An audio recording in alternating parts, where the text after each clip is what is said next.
udah gitu. Ah,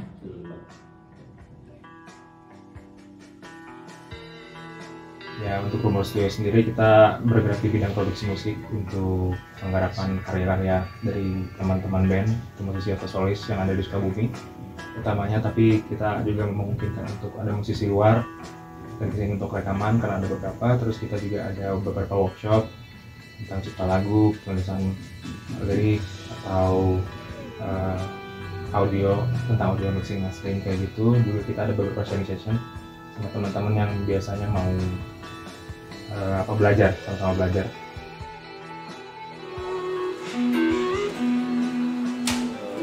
Misi kita itu sebenarnya sederhana sih, ingin semua pemusik Sukabumi itu aware terhadap digitalisasi itu, tentang bagaimana cara memasarkan si lagu itu sendiri, karya-karya mereka itu agar didengar di dunia luas.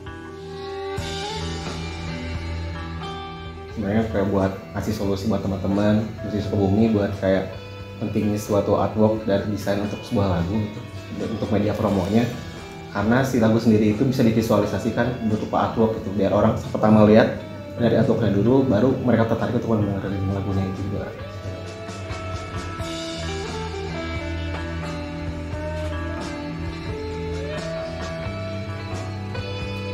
Sebagai pelaku sih sebenarnya perkembangannya cukup signifikan ya, karena dulu untuk kayak bikin lagu itu cuman band-band yang berhasil masuk ke label besar di Jakarta.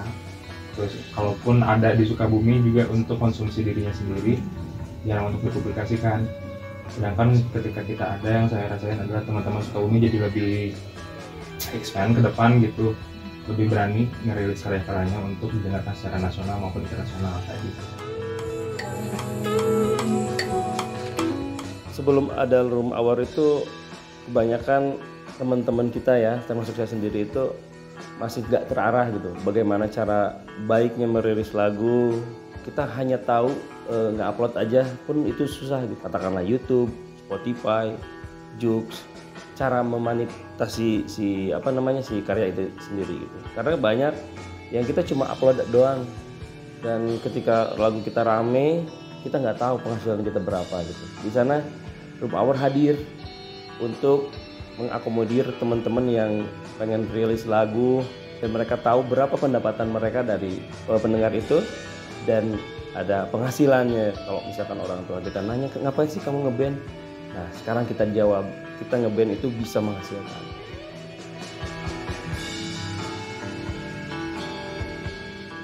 Mungkin kayak ngebantu buat musisi Sukabumi sih, asalnya kayak artwork lagu polosan aja gitu, kadang cuma moto asal-asalan. Akhirnya kan sekarang kita kayak orang-orang lebih peduli gitu, media promo ke media lebih tertarik untuk dengerin lagunya lebih, terus ada foto profile dan lain-lain gitu. Jadi media campaign-nya, promosinya biar lebih tepat sasaran lah secara visualisasi dan lagunya gitu.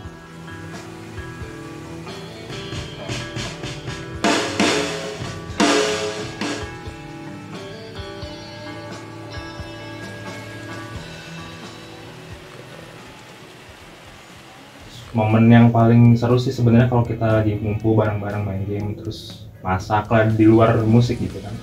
Terus apalagi ya kalau ada konflik gitu, ternyata di Room Hour sendiri yang teman-temannya udah dekat dari dulu, ternyata konfliknya juga cukup besar, pernah kejadian suatu waktu gitu, dan kita belajar buat solve itu bareng-bareng akhirnya, dan juga mengkurasi orang-orang yang sebenarnya benar mau maju sama kita atau udah di situ aja. Jadi kita bisa lebih belajar aja di sini bareng-bareng. Setelah 2 tahun berjalan, si Room Hour kita membuat satu event lumayan besar dari 2 brand. Kok bisa kamu sama brand itu? Tapi pada akhirnya si 2 event ini itu berhasil dengan KPI penontonnya melebihi apa yang kita inginkan dan teman-teman inginkan. Dalam waktu 2 minggu bikin event, uangnya nggak tahu dari mana, akhirnya jadi gitu.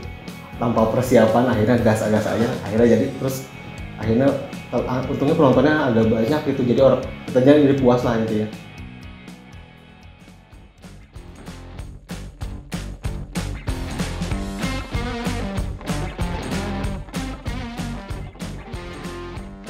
bukan maksud untuk so tahu atau kayak gimana, cuman yang aku rasain ketika kita udah komit sama diri kita sendiri gitu buat ngejalanin sesuatu, entah tentang musik atau tentang kerjaan apapun, kita yang penting komit dulu aja sama diri kita sendiri, mau benar-benar atau enggak. Kalau misalkan sangat-sangat mending gak usah.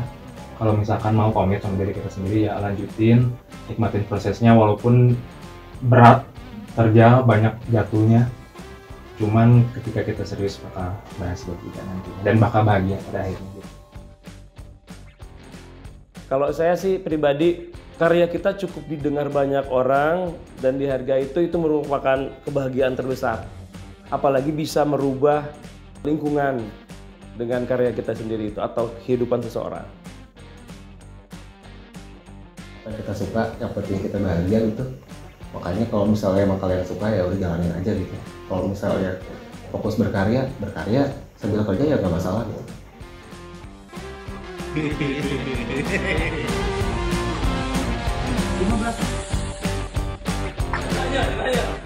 Terima keyboard baru nih.